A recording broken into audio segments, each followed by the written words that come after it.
Hey guys, thanks for coming back and joining us here at Salty Ginger Talk.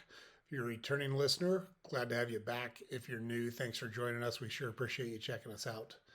Salty Ginger Talk is a podcast for people that want to learn something new or make themselves a little bit better every day. So, along those lines, in today's episode, we're going to talk about 9 Stoic habits to improve your life.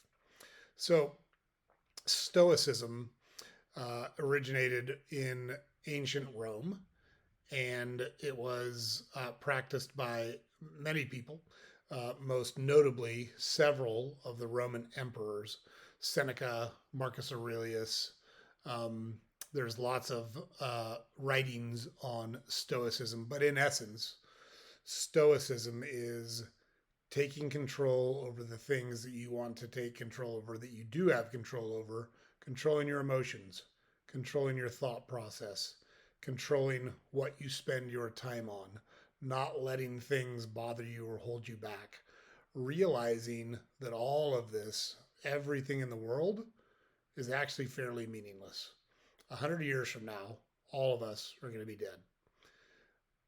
I challenge you to go back 1 month without looking at your calendar and say, what did I do 1 month ago on this day? 30 days ago today, what did I do?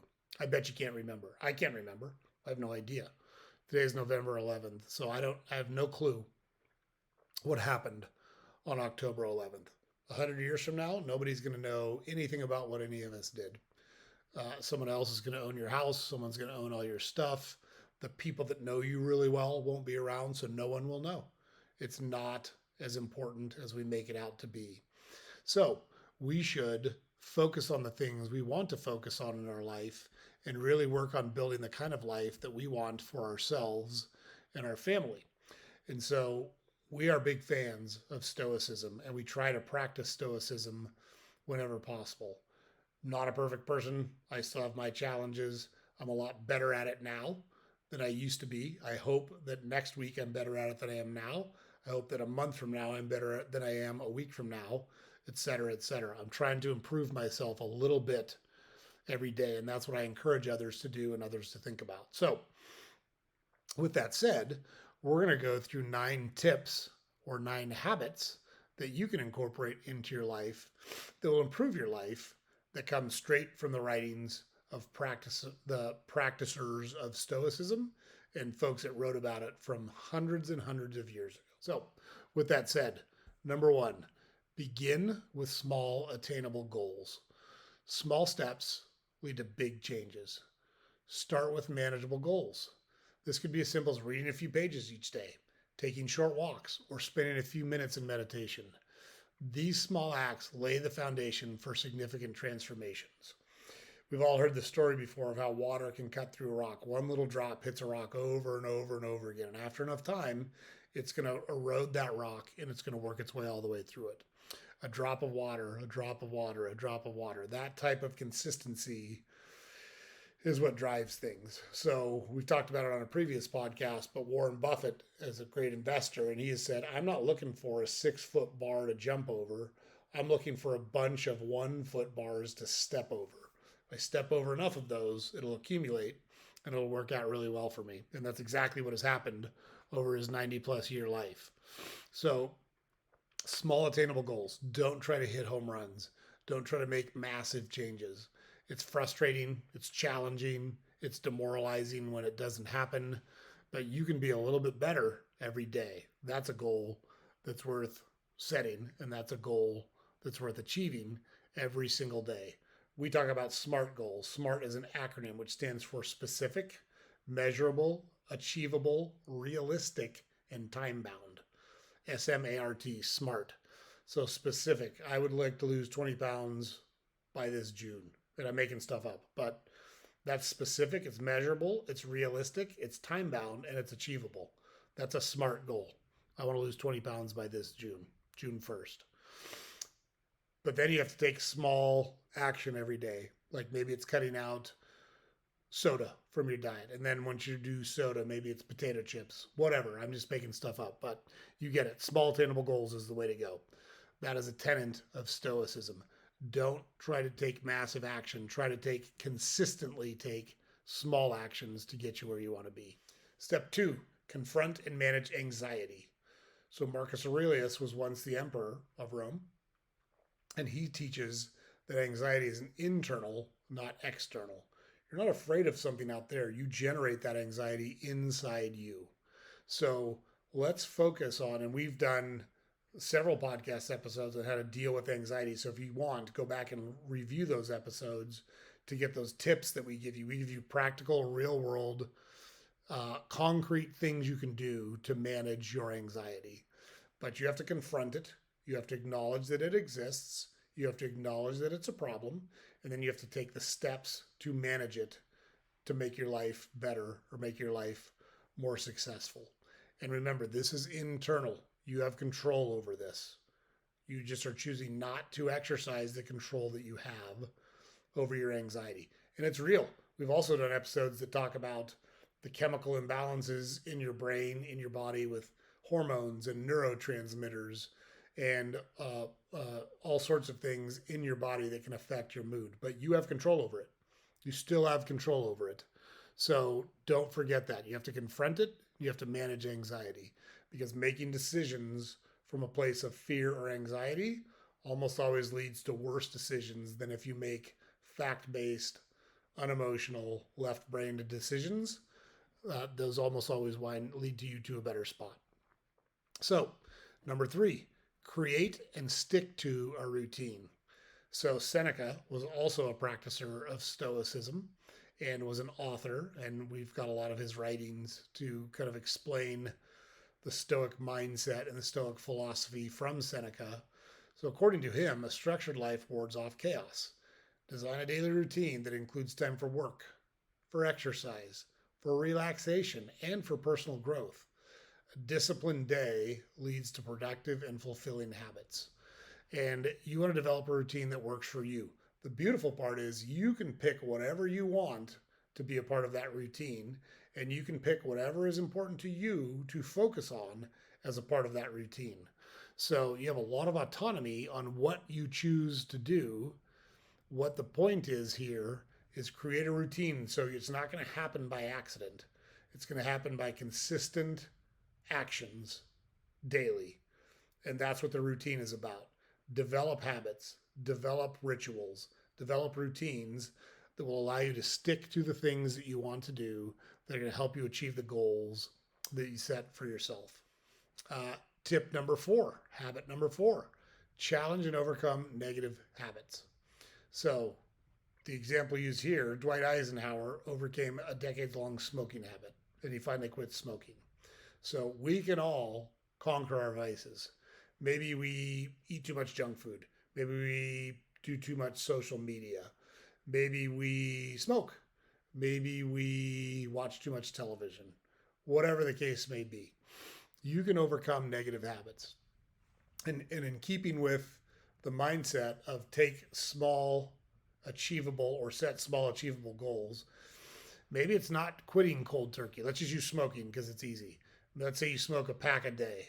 Maybe today you're going to try to smoke 3 less cigarettes out of that pack.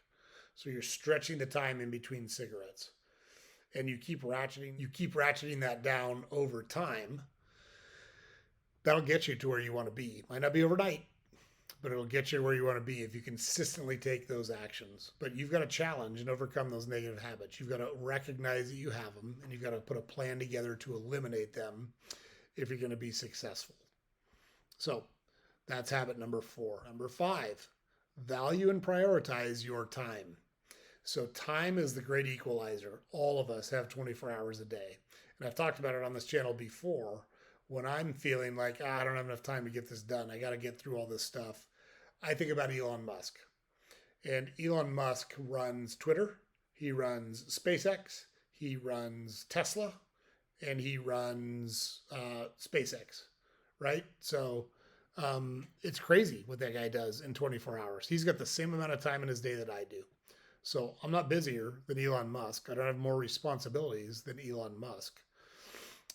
But what he does is laser focuses on the things that are important, the things that deliver the most value, and eliminates the things that don't. So social media, excessive news consumption, pornography, There's all sorts of ways that people devalue their time and use their time on silly, trivial stuff that is not value add. Now, there's a place for those things, but they need to be kept in that place. They need to be limited. They need to be an ancillary part of your day, not a primary part of your day. But you've got to value and prioritize your time. It's the one thing you can't get back. You can trade time for money, but you can't trade money for time. You can trade money for goods, but you can't trade time for goods. Time is one thing that is not fungible. It is finite. You only get a certain amount of it, and you want to make the most of it. So you really need to think about that. Think about time in that way. You only have so much time. You've got to make the most of the time that you've got. Treat it like currency because it's terribly important. Tip 6, choose your circle wisely. We've heard it said that you become the average of the 5 people you spend the most time with. So who are the 5 people you spend the most time with? Are they good? Do they improve you? Do they challenge you? Do they make you better, make you become a better person? If they don't, maybe you need to find a new circle. Maybe you need to slowly disassociate with that group of people. We see this a lot with professional athletes who make a whole bunch of money, but they bring along the people from their neighborhood or the people from their childhood that they grew up with that don't have those same skills and don't have those same financial resources. So they keep the same mentality as the people that they grew up with instead of adjusting to the new world that they've thrust themselves into through their athletic ability or an entertainer, whatever the case may be. But we see it a lot with those people. How many times have we seen an athlete go broke saying, I had an entourage that I was paying to hang around me because I felt obligated because they supported me all the way up. Like, you don't owe them that amount of gratitude. If they're truly your friends and they're truly happy for your success, they'll just be happy you're successful. Fine, they can join you on a vacation. Fine, those little stuff. But you got to choose who you're around and who you listen to, whose opinions you value, because it's going to have a big impact on your life and what you do. And so you've got to be smart about who you choose. So take an inventory. I've heard it called a friend inventory. But who do you spend your time with? Who are you around? Are they good people to be around? Should you be around them? Should you replace them with other people? Should you find better people to raise your level? You know, I've heard it said that if you're the smartest person in the room, you're in the wrong room. And I think there's probably some truth in that. You want to surround yourself with people that challenge you, that push you, that make you grow, that make you better. And so choose the people you spend your time with wisely because it matters a lot. Number 7, embrace and adapt to change. So this one's very straightforward. This goes back to, and I'm sure that was before then, but if you think about Charles Darwin and the theory of evolution, it's actually not only the strong survive. That's not what it is. It is the organisms and or things that are most adaptable to change that survive. Can you adapt when your circumstances or environment change? If not, you're going to go extinct. So change is coming. One of the best things my mom ever told me was things always change. So if you like what's going on now, enjoy it because it's not going to be this kind of halcyon days forever. And if things are tough, just fight through it because it's not going to be bad forever, right? It's always darkest before the dawn. And you need to learn to embrace change because things are going to change no matter what. I can tell you, we've got 3 adult sons now. So at one point, we had 3 young sons. Then we had 3 teenage sons. And so our life changed and evolved as they got older, and we had to change and evolve with them. You know, my wife and I have been married for 30 plus years. We're very fortunate, but we've worked hard to build a life for ourselves outside of just having children together. And so you've got to be prepared for change because it's coming, and you've got to embrace it, and you've got to adapt to it if you want to be successful. So huge tenet of Stoicism, things are going to change. Some of it you may have control over. Most of it you probably won't have control over, but you have control over how you react to it. And that's where you should spend your time and focus. Number 8, learn to decline non-essentials. You don't have to do everything, or you're not obligated to do anything because somebody asks you to do it. It's perfectly acceptable to say no. I say no a lot. You want to go to this party? No, I don't. Like, could it be fun? Sure. But do I have more productive things that I think I would enjoy more? Yes, I do. So I'm going to focus on those. If it's not essential, you don't have to do it. You have to eat. You have to sleep. You have to work. But you get to choose what you eat. You get to choose where you work and how you work in many instances. So if it's not essential, don't be afraid to say no. Not important. I can't fit that into my schedule. I have other things that I'm focused on. I need to stay focused on the things that are important to me, make sure I have time for those. And this isn't going to work. So I'm out. No thanks. So choose your commitments carefully because they're going to suck up, or they're either going to enhance your life or suck time away from the things that will enhance your life.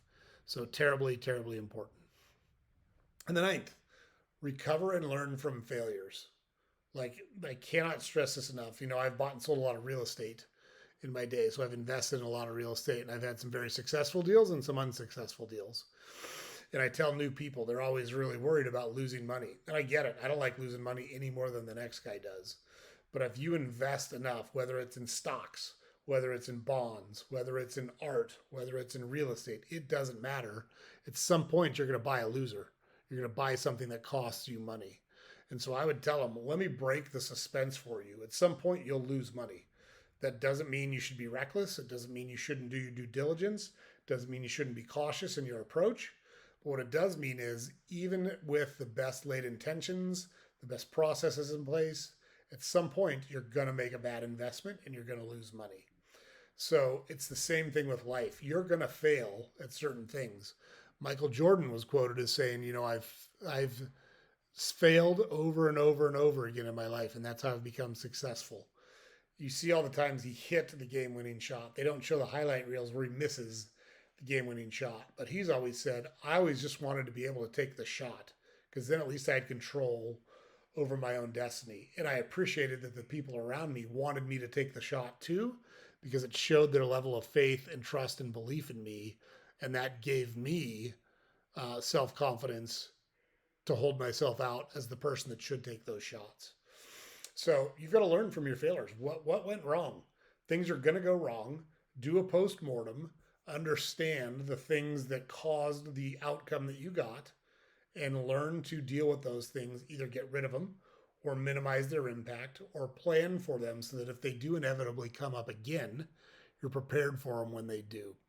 So you can't dwell on it, but you have to learn from it. Don't ignore it. Don't pretend it didn't happen. Own it. Take the lessons, apply them to future actions, projects, or goals, and you're going to be a much better person in a much better spot if you're able to do those things. So those are our 9 Stoic tips. We love Stoicism. We think it's a great approach and outlook to live your life by. Being in control of your reactions, being in control of your emotions, recognizing that we could all die tomorrow. You're not guaranteed tomorrow. You could get hit by a bus. You could drop dead from a heart attack. You could pull into a gas station and get shot. You don't know what's going to happen. And so don't get so hung up on building everything into these grandiose outcomes or responsibilities don't make your life everything in your life so important. It's not important. 100 years from now, none of it's going to matter. Keep that in mind. The graveyard is full of indispensable people who didn't get to accomplish everything they wanted to accomplish, who had successes and failures in their life, none of which you know anything about because they're not here anymore. So that's one of the things we love about Stoicism. It really focuses us on how things really and truly are, and it allows us to make good decisions in our life and be very, very productive. So look, James always puts it up over here. Don't forget to head over to our website, saltygingertalk.com. All of our podcast episodes are available there. We've got a newsletter that we publish every weekday that you can subscribe to on our website, and links to all of our social media accounts are on there as well. Also, don't forget to like, subscribe, and comment on our podcast on whatever platform you consume it on. It's super helpful for us, and we really appreciate the support if you're able to do that. So appreciate you guys joining us. Everybody have a great week. We'll see you next time. All right, guys.